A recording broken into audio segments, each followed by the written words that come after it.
अस्सलाम वालेकुम नाज़रीन, आप देख रहे हैं प्रोग्राम दो टोक। मैं हूं किरण नाज। मियां नवाज शरीफ साहब बड़े दिनों और तवील खामोशी के बाद आज आए हैं फिर से मंजर आम पर। अपनी साहबजादी और वज़ीर आला पंजाब मरीम नवाज साहिबा के साथ प्रेस कॉन्फ्रेंस की उन्होंने, गिले शिकवे भी किए और पंजाब के अवाम के लिए बिजली की कीमतों में बड़े रिलीफ का ऐलान भी मियाँ साहब ने किया। फैसला किया है पंजाब गवर्नमेंट ने, इन्होंने अगस्त और सितंबर के महीनों में बिलों में फौरी रिलीफ पैकेज प्रिपेयर किया है। 0 से 500 यूनिट कंज्यूम करने वाले जो लोग हैं, बिजली के बिलों में से 14 रुपए जो है वो कम करके बिजली के बिल तैयार किए जाएंगे। वैसे सवाल ये है कि मियाँ साहब ने किस कैपेसिटी में ये ऐलानात किए। बहरहाल पंजाब हुकूमत की तरफ से लिए जाने वाले फैसलों का ऐलान नवाज शरीफ ने किया है। ये उसी नून लीग के कायद हैं जो इमरान खान पर KPK में तहरीक इंसाफ हुकूमत साफ हुकूमत के इजलास की सदारत पर तनकीद करते थे और सवाल पूछते थे कि किस हैसियत में इमरान खान हुकूमती फैसला साजी का हिस्सा बनते हैं। आज वही सवाल मियाँ साहब के सामने भी आ खड़ा हुआ है। नवाज शरीफ ने आज दीगर सूबों को अवाम को रिलीफ देने के लिए इक़दामात का मशवरा दिया है। वहीं पंजाब में 16 पैनल मंसूबे को मज़ीद आगे बढ़ाने के लिए शहबाज शरीफ को ताउन की हिदायत की है। साथ ही मियाँ साहब ने एक मरतबा फिर मौजूदा हालात का जिम्मेदार इमरान खान हुकूमत को करार दिया। पूछ लिया है, बताया जाए क्यों निकाला उन्हें। IMF को दोबारा लाने वाले कौन है? मैं नहीं हूँ, ये नहीं है, शहबाज शरीफ नहीं है, वही है जो आज बढ़ चढ़ के जेल से बैठ के बातें कर रहे हैं। इसलिए मैंने कहा था मुझे निकाला क्यों, और आज भी कहता हूँ मुझे क्यों निकाला।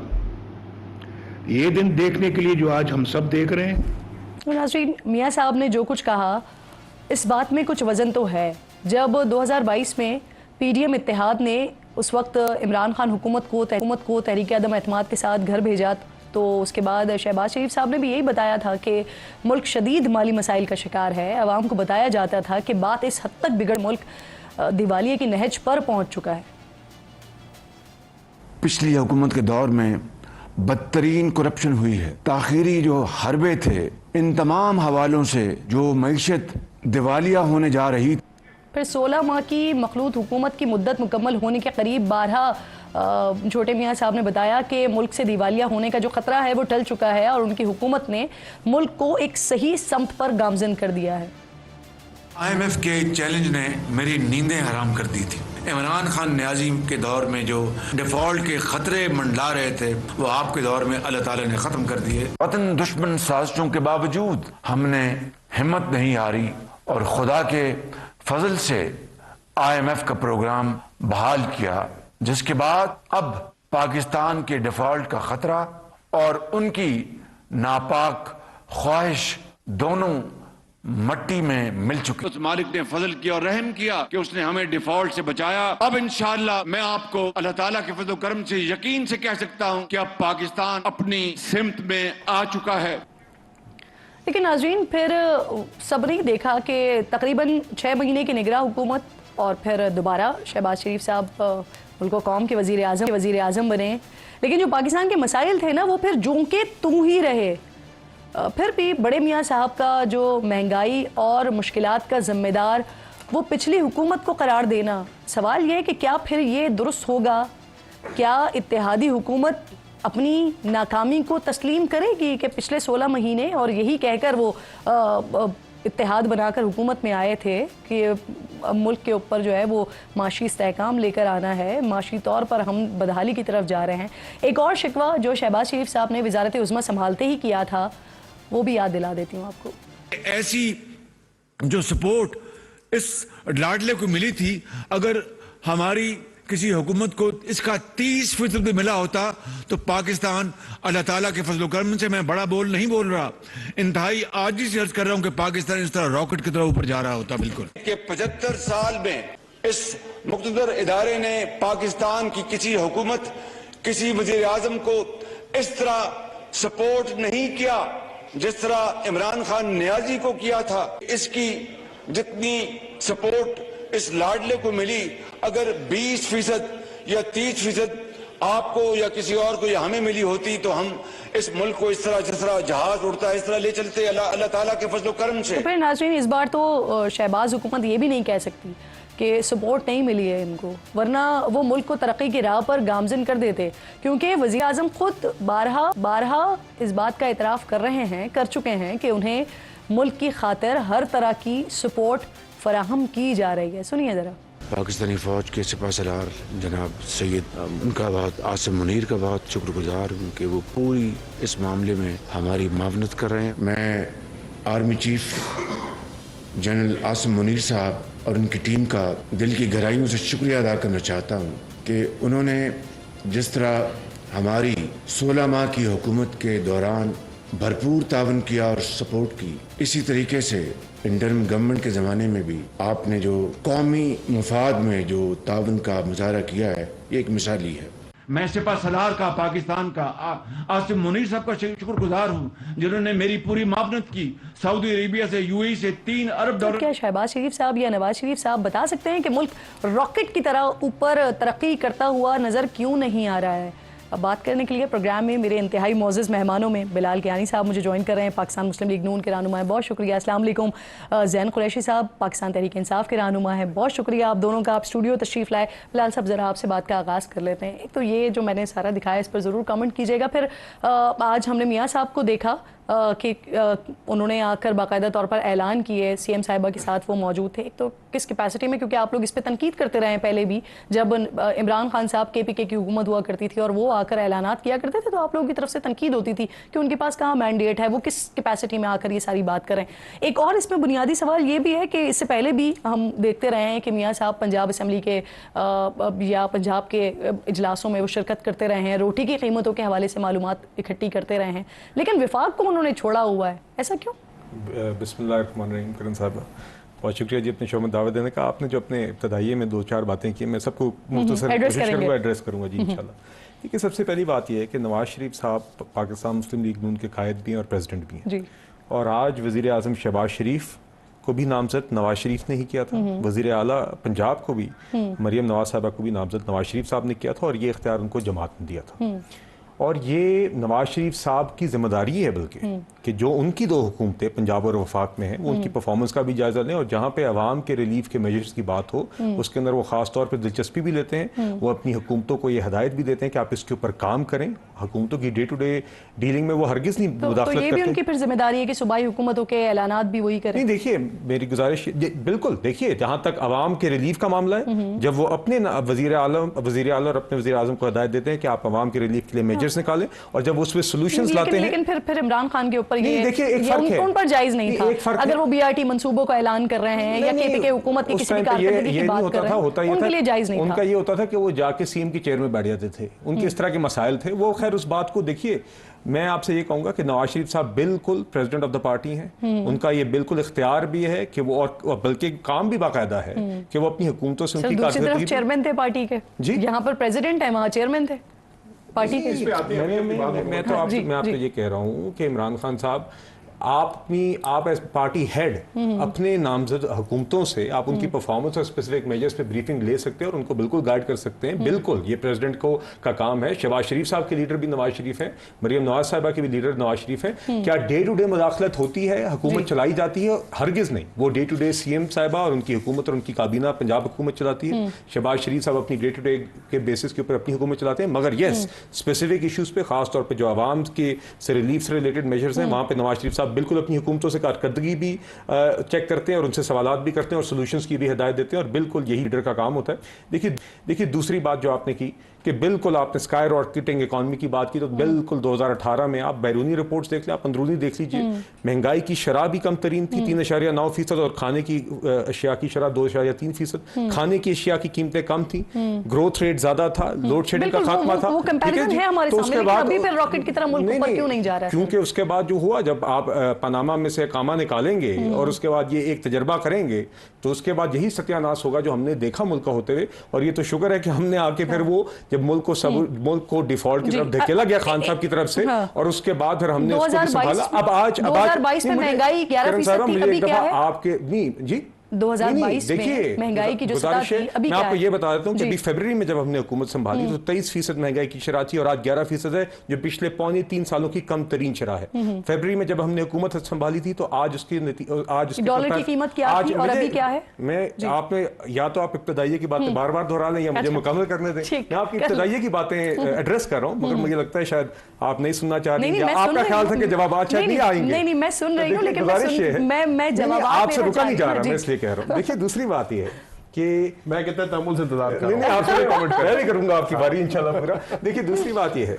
कि पेट्रोल की कीमत भी आज फरवरी से कम है और रोटी की कीमत भी कम हुई है। क्या आवाम की मुश्किलात खत्म हो गई हैं? हरगिज़ नहीं, आवाम के लिए आज भी दीगर मुश्किलात हैं और इसीलिए आपने आज देखा कि नवाज शरीफ साहब ने जो अपनी पंजाब हुकूमत को हिदायत दी थी कि वो सोल्यूशन निकालें, मरीम नवाज साहब ने अपनी टीम के साथ बैठ के एग्जिस्टिंग फंड्स में से 45 अरब रुपए रीएलोकेट किए, जिसके नतीजे में 500 यूनिट तक के सारिफीन को 14 रुपए फी यूनिट की बिजली के बिलों में रिलीफ मिलेगा, कमी आएगी अगस्त से सितंबर के महीने के लिए।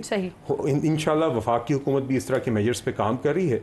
तो देखिए बात ये यकीनन आज अगर पीएमएलएन की हुकूमत ने 2022 में आके आईएमएफ का पीटीआई का किया हुआ मुआहदा ना रिवाइव किया होता, जिसको तहस नहस करने के लिए इमरान खान साहब ने हर कोशिश की, तो आज यहाँ पे ये इससे भी बदतर हालात होते। मगर अब आपने देखा कि फौरी इकदाम जो आवाम के रिलीफ के लिए लिए जा सकते हैं वो भी हो रहे हैं और वो लॉन्ग टर्म सोल्यूशंस मईशत के जिसके ऊपर काम करना है वो भी साथ होता हुआ आपको नजर आ रहा है। बिल्कुल ठीक। मुझे वकार हुसैन साहब भी ज्वाइन कर रहे हैं, दिफाई तज्जियाकार हैं। बहुत शुक्रिया। अस्सलाम वालेकुम वकार हुसैन साहब। मैं आती हूँ सर आपकी तरफ, जरा जैन साहब का जवाब इस पर ले लूँ। जैन साहब, नवाज शरीफ साहब आज जो मुल्क में महंगाई है उसका जिम्मेदार करार देते हैं तहरीके इंसाफ को, अभी आपने सर की बात भी सुन ली, आज भी वो मुहासबे की बात कर रहे हैं। तो अब जनरल फैज़ के बाद बड़े मियाँ साहब और किसका मुहासबा चाहते हैं, क्या समझ रहे हैं आप?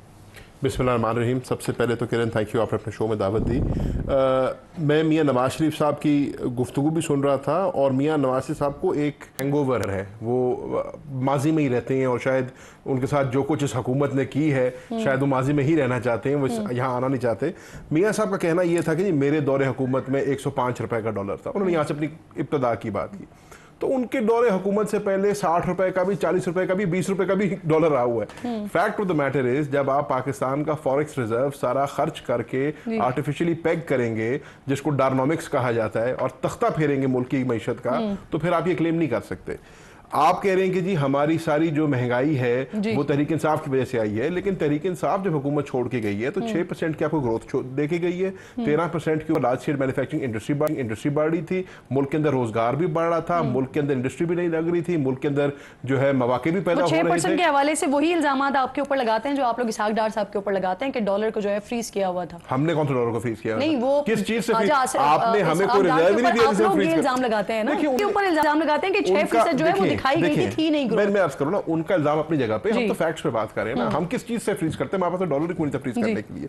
मजेदार बात यह है कि अच्छा अब वो कहते हैं कि जी नवाज इमरान खान साहब लाडले थे, उनको बड़ा जो है मौलिक ऑर्डर किया गया, उनको एस्टेब्लिशमेंट से बड़ा जो है सपोर्ट मिली। अब बिलाल कैनी साहब की उर्दू मेरे से बेहतर है। नहीं, आपको सपोर्ट नहीं थी? नहीं, जरूर होगी। मैं तो ये अर्ज कर रहा हूं कि अब जो सपोर्ट है वो कहते हैं 20-30%, इनको तो 200% ज्यादा सपोर्ट मिल रही है। मतलब तो फिर ये मुझे बता दें कि लाडले से अगला लफ्ज क्या होता है, मतलब बिगड़ा हुआ लाडला होता है या क्या होता है? क्योंकि ये तो इनके तो मुंह से बात नहीं निकलती और पूरी हो जाती है। हाल ये है कि 17 सीटों की हुकूमत है और 17 सीटों की पार्टी और हुकूमत में बैठे हैं, तो इससे ज्यादा सपोर्ट क्या हो सकती है उनको? दूसरी मजेदार बात यह है कि जो इन्होंने, बिलाल मेरा भाई है, लेकिन जो उसने लॉजिक दिया है कि वो हमारी पार्टी के कायद हैं और वो बैठ सकते हैं, तो उसी लॉजिक से इमरान खान साहब चेयरमैन थे पाकिस्तान तहरीक इंसाफ के, उनकी सूबे में हुकूमत थी, तो उनको तो जाके चलो सीएम को मिलना पड़ता था। आपके यहाँ क्या है? आपकी तो पूरी हुकूमत आपके घर में है। वजीर, अगर आपको बहुत ही शौक है बैठने का, अगर आपको शौक है टेबल पे बैठने का, तो घर पे डाइनिंग टेबल पे बुला लें, आप सदारत फरमाएं, एक तरफ भाई साहब को बुला लें, एक तरफ बेटी को बुला लें, बैठ के आपस में बात कर लें। काबीना की मीटिंगों में जाने की क्या जरूरत है? उनको चेयर करने की क्या जरूरत है? तो ये नहीं है। देखिए, यहाँ पे दो स्टैंडर्ड्स नहीं हो सकते, स्टैंडर्ड एक रहेगा। मैं आखिरी बात पे आ रहा हूँ। बिलाल मेरा भाई है, इसने कहा कि जी रोटी सस्ती हो गई। जो रोटी सस्ती करने के चक्रों में आपने मुल्क के किसान के साथ किया है, जो गंदम के साथ इस मुल्क में किया है, अगर आपने किसान को उसकी मेहनत का मुआवजा दे दिया होता तो आपको सिर्फ रोटी सस्ती ना करनी पड़ती, ऑटोमेटिकली उसकी जेब में इतना पैसा आ जाता है कि वो रोटी खरीद सकता। इसी तरीके से जिस किस्म का इस बजट के अंदर आपने टैक्स बर्डन पाकिस्तान की आवाम पे डाल दिया, आपने आवाम की कमर तोड़ दी है। IMF की शराइत के ऊपर ये बनाया गया और शायद कुछ इस तरह की इत्तलात भी मिल रही है सर कि शायद मिनी बजट भी आ सकता है। वो भी मैं बिलाल साहब आपसे कंफर्म करूंगा, मुझे इजाजत दीजिए। आखिरी बात कर रहा हूं, इसी तरीके से जो फ्यूल प्राइस एडजस्टमेंट लग गई है, जो PLD लग गया है, बिजली के बिल आज लोगों के सकत से बाहर हो गए देने के लिए, तो ये कौन सी रिलीफ की बात है? मैं रिपोर्ट देख आवाम थी में कि जाके घर पूछे ना कि के वाकई आवाम किरायों से से ज्यादा जो है वो बिजली का बिल लोगों के आ रहे और ये हैं कि हकीकत बन गई इस तरह के तो हालात हो आवाम गए। से पूछे कि आवाम फील करती है रिलीफ। बिल्कुल ठीक। वकार हसन साहब बहुत शुक्रिया। अस्सलाम वालेकुम सर। सबसे पहले तो ये फरमाइए कि अभी जैन साहब भी ये बात कर रहे हैं कि इस हुकूमत को तो 200-300% सपोर्ट हासिल है, तो सर क्या वाकई इस हुकूमत को इतनी सपोर्ट हासिल है जितनी पिछली हुकूमत को थी, या कह लीजिए पीटीआई की हुकूमत को थी? आई थिंक ये व्हाट अबाउटरी है बेसिकली कि जी आप अपना जब टाइम था तो उस वक्त कहते थे जी पास पे डाल देते हैं, और अभी जो गवर्नमेंट टाइम श्योर वो भी करते। आई थिंक दिस इज अशराफिया का एक बहुत बड़ा विशेष साइकिल है। आवाम का तो मेरे ख्याल किसी को भी एहसास नहीं है कि जो हालात हैं या पहले भी हालात रहे हैं। बेसिकली आपने गवर्नेंस की तरफ जाना है। IMF का भी जो इशू है it's I think compiled over period of time. मैं खैर इकोनॉमिस्ट नहीं हूँ, लेकिन by and large as a layman I know it कि ये आप कह लें कि सारी पिछले 10-15 साल की गवर्नमेंट्स का ही किया धरा है और कोई भी दूध का धुला हुआ नहीं है। बाकी मेरे ख्याल में तो अभी they have to look ahead कि आगे आपने जिस तरह रिलीफ की आज बात हुई है, आपको जेन्युइन देना है। आपने IPPs का मसला जो है वो जेन्युइनली हल करना है। कौन है जिनके पास हैं ये जो लेट्स से IPPs हैं, इट्स अ सीरियस इशू। दिन दिहाड़े जो है अपना आवाम को लूटा जा रहा है और उस पर जो है बेसिकली हम पॉलिटिक्स कर रहे हैं, और इसमें अक्रॉस द बोर्ड हैं। उनके वालिद साहब भी हमारे पुराने दोस्त भी रहे, शाह कुरैशी साहब मुल्तान में पोस्टेड रहा हूँ, और अगर पीछे चले जाए 20-25 साल से मेरे ख्याल में अशराफिया ने सही तरह डिलीवर नहीं किया। मैं basically I can only comment on जो लेट्स से सिक्योरिटी इश्यूज हैं, बिकॉज ना तो मैं इकोनॉमिस्ट हूँ ना मैं पॉलिटिशियन हूँ। एज अ ले मैन मैं डेफिनेटली कह सकता हूँ कि अच्छी गवर्नेंस की ज़रूरत है और हमें सबको मिलकर अभी आगे बढ़ना है, बिकॉज ये जो है मड स्लिंगिंग और इसके साथ बहुत ज़्यादा नुकसान हुआ है और हर इदारे को रिफॉर्मेशन की भी ज़रूरत है। और जो अशराफिया बैठी हुई असेंबली में मेरे ख्याल सबसे ज़्यादा ओनस उन पे है कि आपने डिलीवर क्या किया है। इलेक्शन में बेचारी आवाम वोट दे देती है, लेकिन क्या मुल्तान की हालत बहुत अच्छी होगी? अभी बीन देर पहले भी देखा हुआ, अभी देखा हुआ, या लाहौर जो है पेरिस बन गया। तो मेरे ख्याल में सोल सर्चिंग की ज़रूरत है। और जेन्युइनली अभी जैसा आप कह रही थी कि बिजली के बिल शायद जो है they are more than rent, जो है लोग शायद अपने मोटर बाइक्स बेच के वो करें, और वी आर ऑल्सो अफेक्टेड, को हम नहीं है, हमारे साथ भी यही हो रहा है जो आम आदमी के साथ हो रहा है। तो उसको बेहतर बनाएं। बाकी ठीक है, पॉइंट स्कोरिंग अपनी जगह है, आप हमेशा ब्लेम कर सकते हैं कि जी पास गवर्नमेंट से हम बेहतर थे, पर हर एक ने आई थिंक अपना अपना हिस्सा डाला है, और अशराफिया ने आई थिंक इसमें बहुत ज़्यादा एक्सप्लॉइट किया आवाम को। बिल्कुल ठीक, बिल्कुल ठीक है। बिलाल साहब, अभी मैंने आगाज़ में सुनाया भी था ना वो शहबाज शरीफ साहब पहले सपोर्ट के बारे में बात, 20-30% भी सपोर्ट हमें हासिल होती तो ये रॉकेट की तरह मुल्क ऊपर जा रहा होता। फिर उसके बाद हमने देखा कि बाकायदा तौर पर एक सपोर्ट का अंसर हमें नज़र भी आया। तो अब कम से कम आप लोगों के पास ये सपोर्ट वाला शिकवा तो नहीं होगा? अगर गवर्नेंस नहीं होती है तो ये कंप्लीटली जिम्मेदारी हुकूमत अपने ऊपर लेगी। ये देखिए हमने हमेशा PMLN ने हुकूमतों की जिम्मेदारी भी लिया और डिलीवर भी किया है। बल्कि पिछली 2-3 दहाइयों में आप देख लें तो वफाक में हमारी जमात के अलावा कोई और जमात नहीं है जो खास तौर पर मुआशी फ्रंट पे कोई डिलीवरी दिखा सके। आप खान साहब की हुकूमत ले लें, मतलब कि हम तो बात करते हैं ना, आप कहते हैं आपके कान पक गए सुन सुन के 2013 से 18 के दरमियान हमने किस तरह लोड शेडिंग खत्म की, CPEC लेके आए, हमने इकॉनमी ग्रो की, इन्फ्लेशन कम की, IMF का प्रोग्राम एक्चुअली तो आप 17 तक बात करते हैं ना, वो हालांकि हम 18 तक भी करते हैं। देखिए गुजारिश है, 2017 तक की बात करते हैं, गुजारिश ये है, चले आप 17 रख लें, 18 रख लें, मान लेना कि तरक्की हुई, आपका 4 साल कर लें, 5 साल कर लें। बात यह है कि इमरान खान साहब की हुकूमत रही है ना 3-3.5 साल मुसल्लत शुदाई से, क्यों ये कभी भी अपने दौर की कोई इस तरह की डिलीवरी की बात नहीं करते? इनकी वही घिसी पिटी तकरीर है जो उनकी हुकूमत में आने से पहले भी थी, आज भी है। आज तक कभी आपकी इनके नैरेटिव के अंदर इनकी परफॉर्मेंस आती नहीं, क्योंकि उनको पता है कि इनका वीक पॉइंट है। देखिए सर, वैसे उसमें कसूर आप लोगों का अपना भी रहा है, आप लोग भी हमेशा उनके नैरेटिव को काउंटर करते रहे। आपने भी तो कभी सवाल नहीं किया कि आपने 4 साल में क्या किया? गलत आप उनसे सर, आपने उनसे सवाल नहीं किया ना, आपने 4 साल में क्या किया? करते हैं, आप भी करें, हम करते हैं, आप भी करें, मेरी ये गुजारिश है। एक हुकूमत में रही है ना मुसल्लत शुदा से। देखिए बात यह है, शहबाज शरीफ साहब ने जिक्र किया कि हुकूमत के जितने भी हिस्से हैं, चाहे वो सिविलियन हो, मिलिट्री हो, यकीनन एक कोऑर्डिनेशन के साथ काम हो रहा है। मगर देखिए बात ये, जिम्मेदारी हम उठाते भी हैं और हम ये जानते थे कि फरवरी में जब ये हुकूमत हमने ली है तो ये कोई फूलों का ताज नहीं है। और आपको ये मैं ये ज़रूर याद कराना चाहूँगा कि आपके तवज्जुह से आपके प्रोग्राम के कि PTI ने उस टाइम पे जिम्मेदारी लेने से गुरेज किया। उन्होंने बाकायदा एक फैसला किया कि हमने उस टाइम पे नहीं हुकूमत देनी। हमने इन मुश्किल औकात में हुकूमत ली भी है, जिम्मेदारी भी उठा रहे हैं। और मेरी गुजारिश है कि जो इमीडिएट मेजर्स, जो इकदाम उठा सकते हैं आवाम को रिलीफ पहुंचाने के लिए, वो भी उठा रहे हैं। IMF का प्रोग्राम भी कर रहे हैं, बिजली के सेक्टर के अंदर बेहतरी भी, FBR के मामला को बेहतर करना भी, वो मुश्किल फैसले और लॉन्ग टर्म मेजर्स भी और शॉर्ट टर्म मेजर्स भी। मेरा बहुत सादा सा सवाल है, मैं इसको और आसान कर देती हूँ। हुकूमत खत्म हो जाने के बाद, हुकूमत चली जाने के बाद, अब परफॉर्मेंस जो भी हो, अच्छी होती है नहीं होती, ये शिकवा फिर आप सपोर्ट का तो नहीं करेंगे?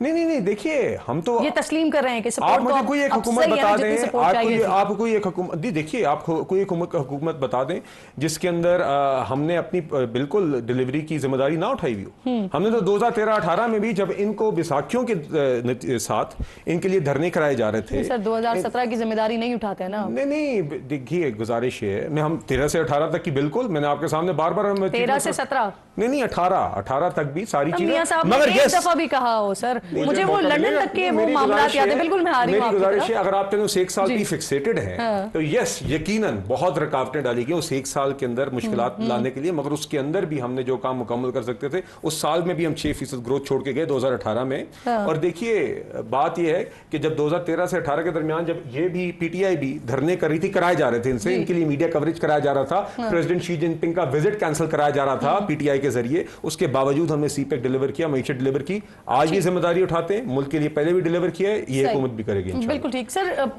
जनरल फैज का जब ये तहवील में लेने वाला मामला हुआ है, उसके बाद इमरान खान साहब का जो स्टेटमेंट सामने आया, उसमें हमने देखा वो पहले कहते हैं कि फैज हमीद हमारा असासा थे, ज़ाया कर दिया गया। अच्छी बात है, एहतसाब हो रहा है, फौज का इंटरनल मामला है, लेकिन फिर सबका एहतसाब होना चाहिए। तो ये किसी फर्द वाहिद के हवाले से कोई स्पेसिफिकली किसी के बारे में बात कर रहे हैं, और जिसके बारे में बात कर रहे हैं, क्या उसके हवाले से सबूत भी मौजूद है? किसके एहतसाब का मुतालबा हो रहा है? मैं आपके सवाल पे बाद में आता हूं, पहले जो दोनों साहिबान हैं इनके जो पॉइंट्स हैं उसको मैं जवाब दे दूं। ब्रिगेडियर साहब काबिल इज्जत है मेरे लिए, वो फरमा रहे थे कि मुल्तान में ऐसा क्या हो गया। मुल्तान में आपने कौन सी को चीफ मिनिस्ट्री दे दी थी? मुल्तान के अंदर 2 MNAs थे हमारे सिर्फ, लेकिन उसके बावजूद भी गवर्नेंस बेहतर करने के लिए हमने जुनूबी पंजाब का सेक्रेटेरिएट बनाया। हमने वहाँ पे मुल्तान का सबसे दरीना मुतालबा था वाटर सैनिटेशन, उसके ऊपर काम किया। और जो सबसे बड़ा काम हमने किया, जो इनकी हुकूमत ने आके रोल बैक कर दिए, हमने पंजाब के ADP को स्प्लिट किया, हमने जुनूबी पंजाब का ADP प्रोटेक्ट किया, उसको रिंग फेंस किया। और उसकी बुनियादी वजह यह थी कि जुनूबी पंजाब के साथ हमेशा सुतेला सलूक हुआ है। हमारे हिस्से का जो फंड है वो कभी ऑरेंज लाइन में चला जाता है, कभी मेट्रो में चला जाता है, कहीं चला जाता है। ये कहते हैं कि ये बड़े बड़े हमें प्रोजेक्ट्स अपने क्यों नहीं बताते? हमारा वतीरा ही ये नहीं है कि किसी एक प्रोजेक्ट के पीछे खड़े हो जाना और कहना ये देखो हमारा मार्का है। हमारा मार्का क्या था कि 2 साल के कोविड के बावजूद हमने मुल्क की मईशत को इस्तकामत दी, हमने सोशल सिक्योरिटी प्रोग्राम्स दिए, हमने मुल्क में इंडस्ट्री को बचाया, हमने किसी को इस मुल्क में भूखा नहीं सोने दिया, हमने अपने एहसास प्रोग्राम के थ्रू 12-12 हज़ार रुपए उनको दिए। और सबसे मजेदार बात, जिस इंडस्ट्री को हमने इतनी तगोदो और मेहनत करके बचाया था, आज वही टेक्सटाइल इंडस्ट्री 40% ज्यादा इनके दौर में बंद हुई पड़ी है। तो हमारी इन्वेस्टमेंट जो थी वो ह्यूमन कैपिटल में थे, हमारी इन्वेस्टमेंट पाकिस्तान की आवाम में थी, ना कि किसी फैंसी ऑरेंज रंग की ट्रेन या ग्रीन रंग की बस में थी। दूसरी मजेदार बात, अब आप आ जाते हैं जो आपने बात की है जनरल फैज हमीद की। खान साहब की अगर आप मुझे इजाजत दें तो मैं ब्रेक के बाद ये बात कर लूं, क्योंकि उसके बाद फिर हम तफसीली इनको छेड़ेंगे। एक छोटा सा ब्रेक लीजिए नाज़रीन, मेरे मौजूद मेहमान साथ ही मौजूद हैं, ब्रेक के बाद बात करते हैं।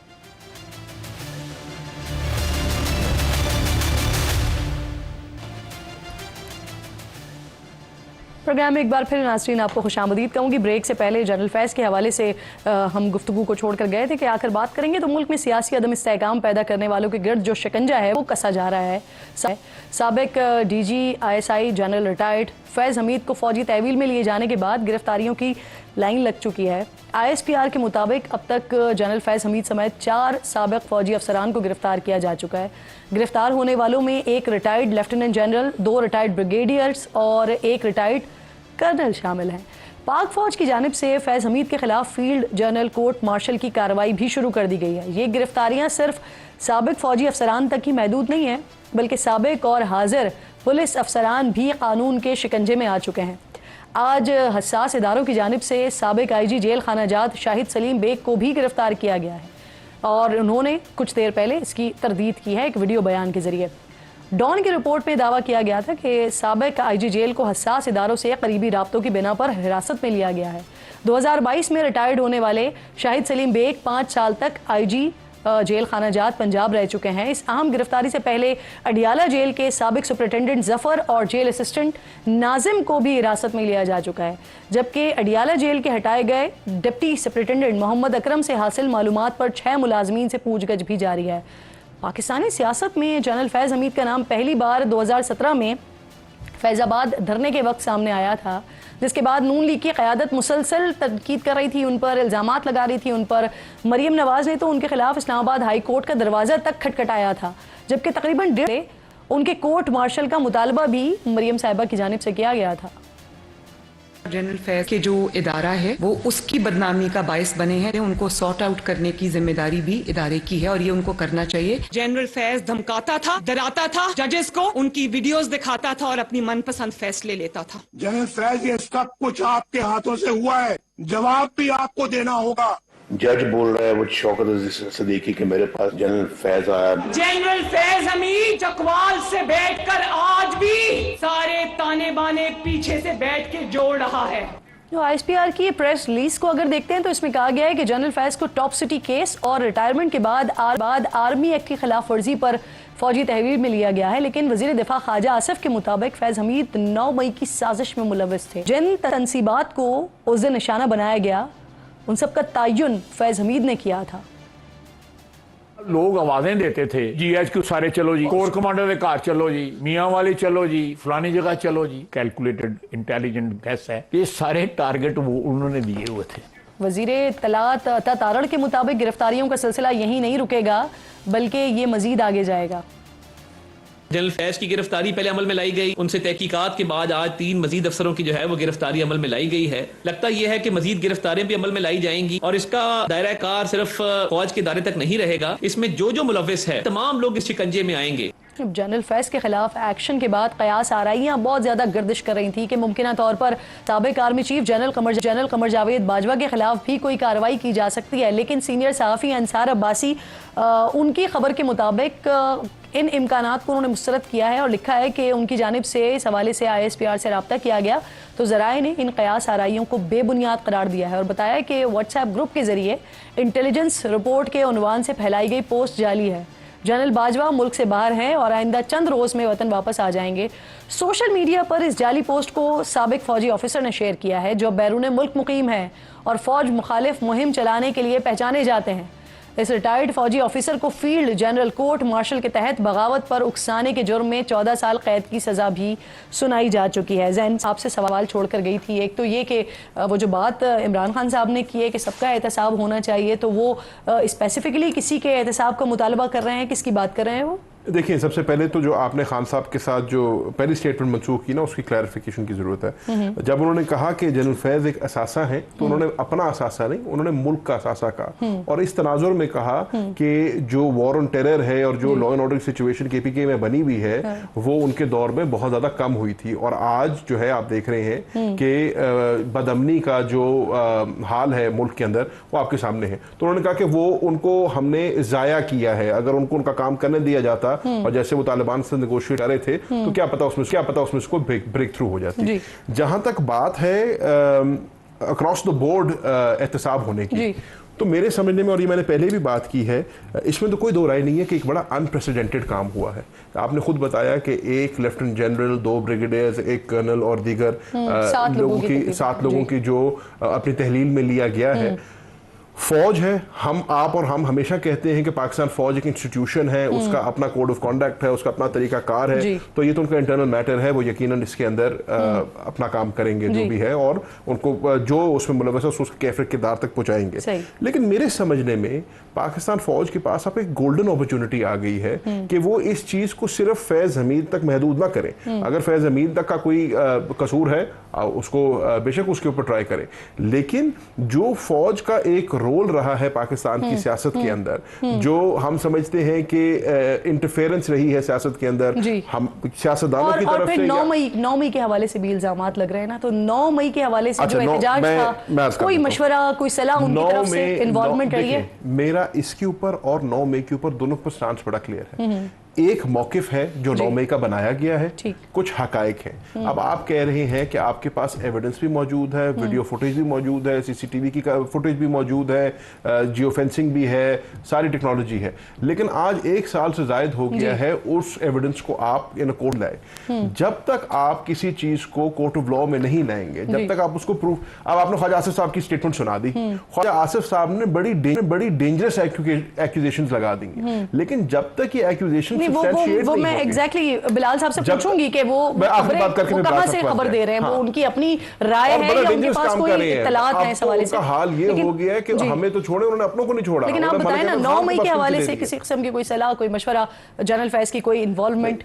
देखिए, मैं इस पर कोई तबसरा कर नहीं सकता क्योंकि मेरे इल्म में कुछ नहीं है। जब चीजें मंजर आम पे आएंगी, जब हकायक सबके सामने रखे जाएंगे, तो आप और मैं उस पर तब बात कर सकेंगे। लेकिन ऐसा भी सुना कि आपकी पार्टी के कुछ लोगों ने इसी वजह से इस्तीफा दिया था उसके बाद के शायद जनरल फैज की कोई राय थी, कोई सलाह था, कोई मशवरा था, इसके बाद फिर आपकी पार्टी में टूट फूट का आगाज हुआ था। ये भी क्या सराहियां हैं, मेरे इल्म में तो ऐसी कोई बात नहीं है। मैं वही आपसे कह रहा हूं कि जब तक आप फैक्ट्स आगे नहीं रखेंगे, चाहे वो 9 मई के हवाले से हो, चाहे वो इस जनरल फैज वाले इंसिडेंट के अंदर हो, तब तक आपका मेरा उसके ऊपर जो तबसरा है वो डेंजरस होगा, जैसे ख्वाजा आसिफ का डेंजरस बना। बिल्कुल ठीक। अच्छा वकार साहब, सर ये फरमाइएगा कि एक तो ये जो कोर्ट मार्शल की कार्रवाई का आगाज हुआ, इसके बाद फिर कहा यह जा रहा है कि उनसे जो तफ्तीश हुई उसके बाद उस रोशनी में मजीद गिरफ्तारियां अमल में आई हैं, तो फिर होगा क्या? एक तो क्या इन सब का केस जो है वो एक अदालत में चलेगा? दूसरा सर, अगर किसी लेफ्टिनेंट जनरल लेवल के ऑफिसर का कोर्ट मार्शल हो तो उसको किस सतह का ऑफिसर जो है वो चेयर करता है, और जो इल्जामात फैज हमीद साहब पर लगे हैं उन पर सजा कितनी हो सकती है? गालिबन फौज का आर्टिकल 60 जो है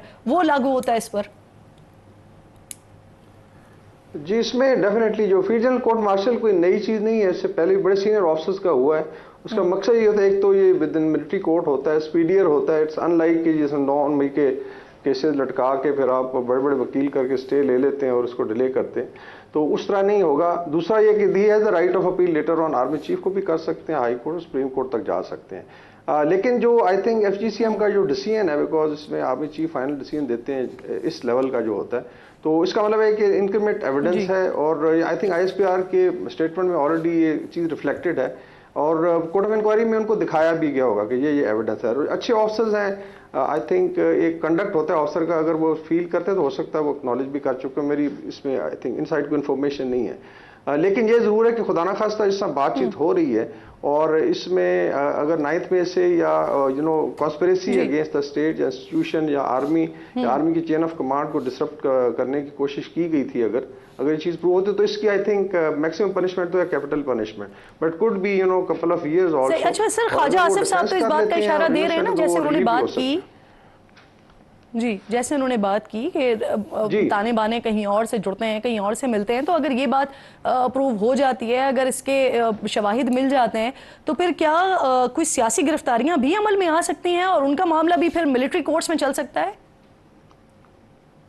जी, इसमें पहले प्रेसिडेंस भी है, चाहे पिंडी साजिश केस था और 1967 में इसको आई थिंक एंडोर्स किया गया, पाकिस्तान आर्मी एक्ट है। ये तो सिर्फ अभी सुप्रीम कोर्ट ने स्टे दिया, अदरवाइज मिलिट्री गैरजन की सिक्योरिटी है, मिलिट्री इंस्टॉलेशन की है, या खुदा न खास्ता कॉन्स्पिरेसी अगेंस्ट या बगावत जो है, इसमें अगर सिविलियंस इन्वॉल्व है डेफिनेट, और ये अक्रॉस द बोर्ड है, it is in India, it is in US, हर जगह पे है। हाँ, मे भी इसका मेथड ज़रा डिफरेंट हो सकता है, तो उसमें डेफिनेटली मिलिट्री के प्रीव्यू में आएगा, बिकॉज आप अल्टीमेटली चेन ऑफ कमांड को डिसरप्ट करने को। 9 मई पे एक छोटा सा कमेंट मैं करूंगा कि इससे पहले पूरा तैयार किया गया, एक बयानिया वो था, फिर इसको वेपनाइज किया गया इन्फॉर्मेशन को, फिर इसको ट्रिवियलाइज किया गया, फिर एक और बयानिया आया था जो I would like to mention, वो था कि गद्दार कौन शेख मुजीब का, जिसको मेरे ख्याल में बंगालियन उठा के खलीज बंगाल में डुबो दिया, और मेरे ख्याल में जो लोग ये क्लियर कर दीजिए, 9 मई के मामलात का जो इल्जाम है वो जनरल फैज हमीद पर आ रहा है, तो सर अगर ये इमरान खान तक मामला जाता है तो क्या उनका ट्रायल भी फिर मिलिट्री कोर्ट में हो सकता है या होगा? जैसे आप कह रहे हैं कि अक्रॉस द बोर्ड यही है सारा का सारा मामला।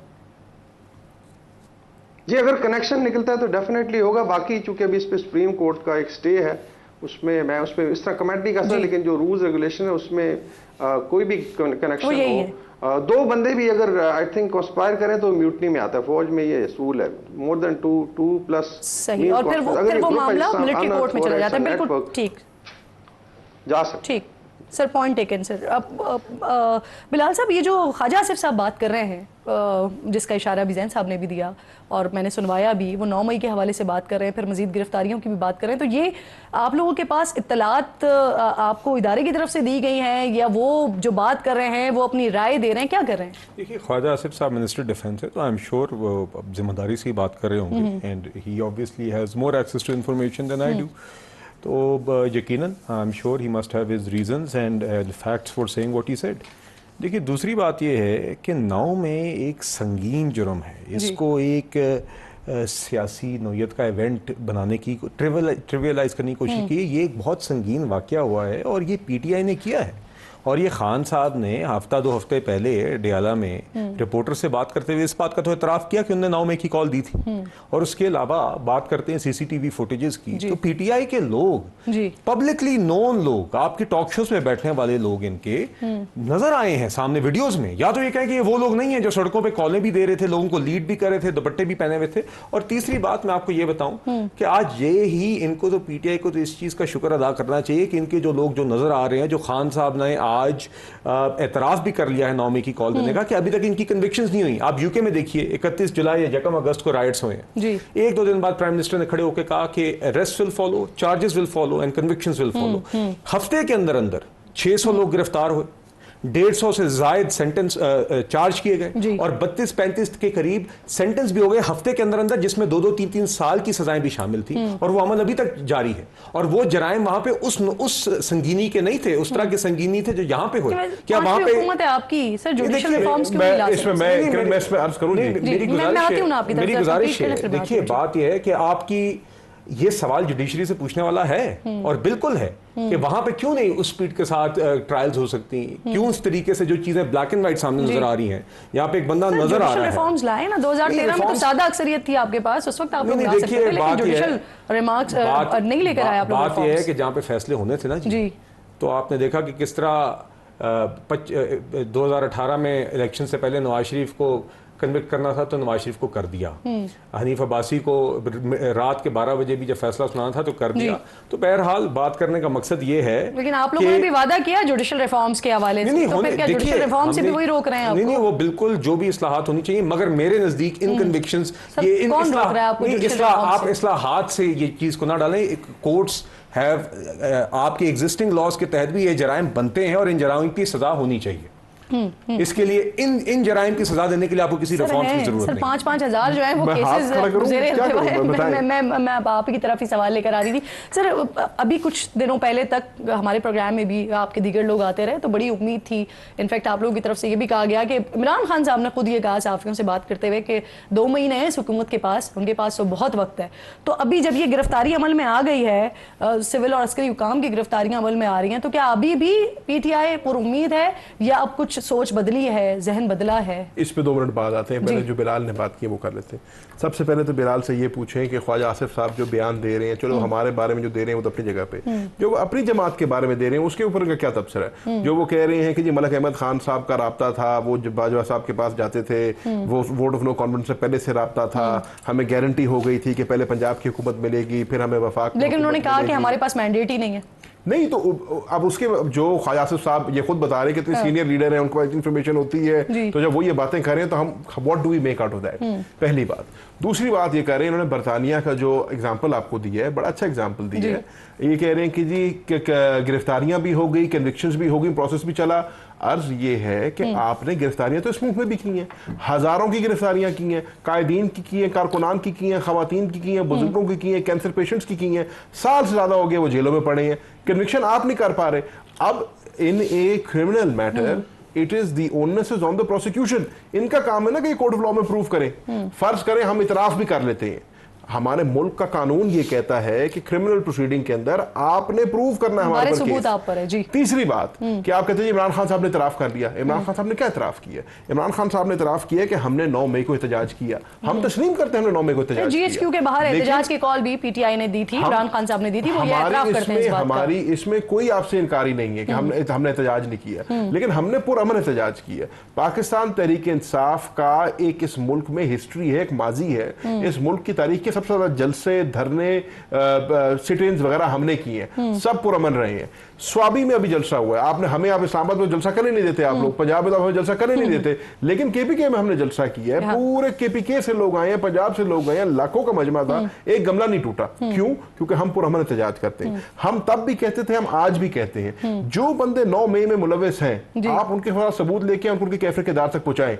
ये एक फॉल्स फ्लैग ऑपरेशन है, पाकिस्तान तहरीक इंसाफ ने नहीं किया 9 में। मैं कल भी कहता हूं, मैं आज भी कहता हूं, मुझे आपने 45 पर्चों में मुझे डाला हुआ, मुझे बताया मैं 9 मई में किधर था, मेरा क्या रोल है 9 मई के अंदर? ये बात आपकी मैं मान लेती हूँ, लेकिन अगर मुझे वो याद ना आए कि जो 2014 में पीटीवी पर हमले वाला जो वाकया था, अगर मुझे वो याद ना आए तो फिर मैं आपकी बात मान लेती हूँ कि आप लोगों ने सबसे ज्यादा पुरअमन जलसे और धरने किए हैं। अगर मुझे वो 25 मई की हाईवे वाली बात मुझे याद ना आए जहां पर आग लगाई गई थी, अगर मुझे वो साबिक सदर साहब की वो फुटेजेस याद ना आए तो फिर मैं आपकी बात मान लेती हूँ कि पुरअमन एहतजाज आप लोग करते हैं। फिर अगर आप ये याद करें तो ये भी याद करें, मोहतरमा मेरी भुट्टो की शहादत के ऊपर पूरा सिंध जला दिया था, ATMs उखाड़ ली थी, रेलवे की पटरियां उखाड़ ली थी, मुस्लिम लीग नून ने जो है सुप्रीम कोर्ट पे धावा बोल दिया था, जस्टिस ऑफ पाकिस्तान के कमरे में घुस गए थे। खुद ही तरदीद कर रहे हैं ना फिर इस बात। मैं आपसे सिर्फ ये कह रहा हूं कि अगर आप समझते हैं कि 9 मई का वाकया इतना संगीन वाकया है, मैं आपकी बात से एग्री करता हूं, बड़ा संगीन वाकया है, तो फिर लोगों को जो उसमें मुलविस हैं उनके खिलाफ सबूत लेके आए, इन कोर्ट ऑफ लॉ उसको प्रूफ करें और उनको उनके कैफियत के दार तक पहुंचाएं।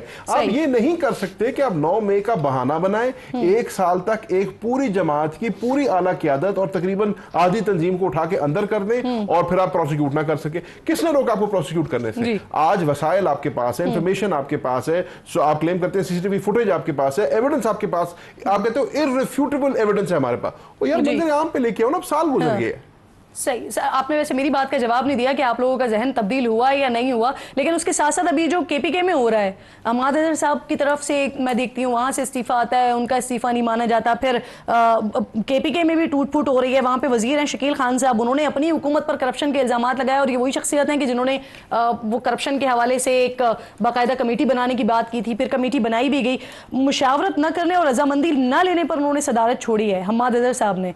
तहरीक इंसाफ लाहौर के सदर और जनरल सेक्रेटरी ये भी मुस्ताफी हो गए, तो ये टूट फूट जो अचानक से शुरू हुई है और थोड़ी ज्यादा हुई है, टूट फूट इसमें कोई भी नहीं हुई है। ठीक है, जहां तक हमाद अजहर साहब का सवाल है, हमाद अजहर साहब का ये मानना है कि जिस एक मुश्किल वक्त से पाकिस्तान तहरीक इंसाफ गुजर रही है, पंजाब में हमें सदर ऐसा चाहिए जो हैंड्स ऑन हो, जो ऑन ग्राउंड हो, जो फिजिकली ग्राउंड पे काम कर सके। हमाद अजहर साहब के ऊपर 55 से ज्यादा केसेस बनाए हुए हैं, उनको जो है अब्सकॉन्डर बनाया हुआ, वो बेचारे बाहर तो निकल नहीं सकते। तो वो ये कहते हैं कि जब मैं अपनी ड्यूटीज नहीं परफॉर्म कर सकता और मुझे इमरान खान साहब ने एक स्पेसिफिक रोल के लिए यहाँ पे चुना था, तो मैं I can't justify having this role, इसलिए उन्होंने इस्तीफा दिया। लेकिन उन्होंने बड़ा वाज़ेह अपने ट्वीट में कहा, 2 चीजें उन्होंने कहा कि एक तो जो फैसला साजी है उसमें उनकी राय शामिल नहीं है, लाहौर का जो सदर है उनकी मर्जी के खिलाफ उनको हटाया गया।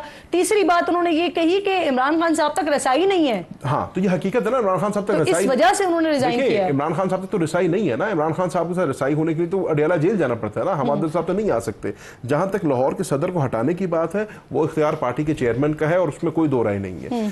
तीसरी बात इसमें यह आ जाती है कि आपने केपीके की बात की, केपीके के अंदर हमने गुड गवर्नेंस की कमेटी बनाई, उस गुड गवर्नेंस कमेटी के अंदर इतराज आया गया एक ऑनरेबल मिनिस्टर के ऊपर, कैबिनेट मिनिस्टर के ऊपर, बाकायदा तहकीकात की गई, उसकी फाइंडिंग्स दी गई, वो फाइंडिंग सीएम साहब के पास गई और सीएम साहब ने उन फाइंडिंग्स की रोशनी के अंदर अकाउंटेबिलिटी के अमल को लाते हुए, क्योंकि हम तहरीक है इंसाफ की, हमने वहां पे इंसाफ किया है और उनको मुस्ताफी किया वहां से, तो इस पर तो आपको खुश होना चाहिए कि अकाउंटेबिलिटी हो रही है। और अगर कोई बंदा गलत कर रहा है तो उसको अनलाइक दिस गवर्नमेंट, शाहराम तरकई, ये सब के सब जो है ना वो शकील साहब के साथ खड़े हुए हैं और वो कह रहे हैं कि वजीर आला करप्शन कर रहे हैं। बेशक खड़े हो, fact of the matter is एक ड्यू प्रोसेस फॉलो किया गया, कमेटी बनाएगी गुड गवर्नेंस की, उसको ब्रिगेडियर साहब ने हेड किया, उन्होंने अपनी फाइंडिंग्स दी, उनकी फाइंडिंग्स की रोशनी में हुकूमत ने एक्शन लिया। सर यानी उनकी वजारत पे करप्शन हुई है, आप ये कह रहे हैं उनकी करप्शन की वजह से फाइंडिंग्स आई सामने और करप्शन की वजह से उनको हटाया गया, ये कह रहे हैं? कमेटी ये कह रही है, मैं तो कमेटी का हिस्सा नहीं था, बट कमेटी ये कह रही है। नहीं तो फिर उनके खिलाफ कार्रवाई भी करेगी हुकूमत आपकी?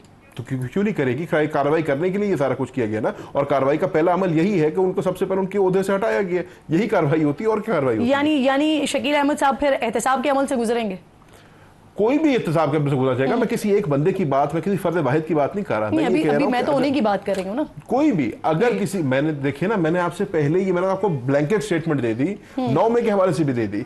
अगर कोई बंदा 9 मई के सानिया में मुलविस है उसको एहतसाब के अमल से गुजरना चाहिए। मैं आपसे सिर्फ ये कह रहा हूँ किसी बेगुनाह बंदे के साथ ज्यादती नहीं होनी चाहिए, जो कि अभी इस मुल्क में हो रही है। मुझे बिल्कुल, मैं क्लोजिंग की तरफ बढ़ रही हूँ आगे। वकार साहब, सर ये फरमाइएगा, जो जैन साहब कह रहे हैं टूट फूट नहीं है, लेकिन जो भी कुछ पीटीआई में इस वक्त हो रहा है, वो चाहे हम पंजाब में देखते हैं चाहे हम केपीके में देखते हैं, तो ये कहीं से भी लिंक करती है जनरल फैज की गिरफ्तारी से ये मामला?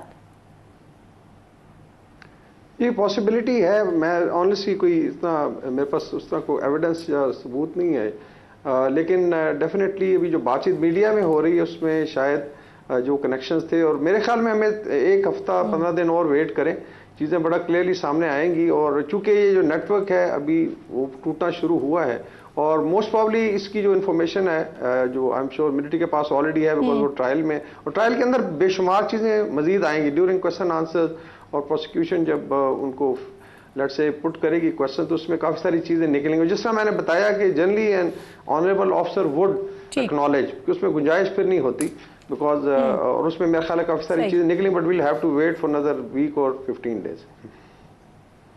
बिल्कुल ठीक। सर आखिर में ज़रा मुझे ये बता दीजिए, कायमा कमेटी में आज जो मामला हुआ, गालिबन शहरियार इकबाल साहब की तरफ से बड़े डेरोगेटरी रिमार्क्स एक खातून के लिए दिए गए, गालिबन उनके कपड़ों के ऊपर बात की गई कि आपको इस तरह के लिबास नहीं पहनना चाहिए।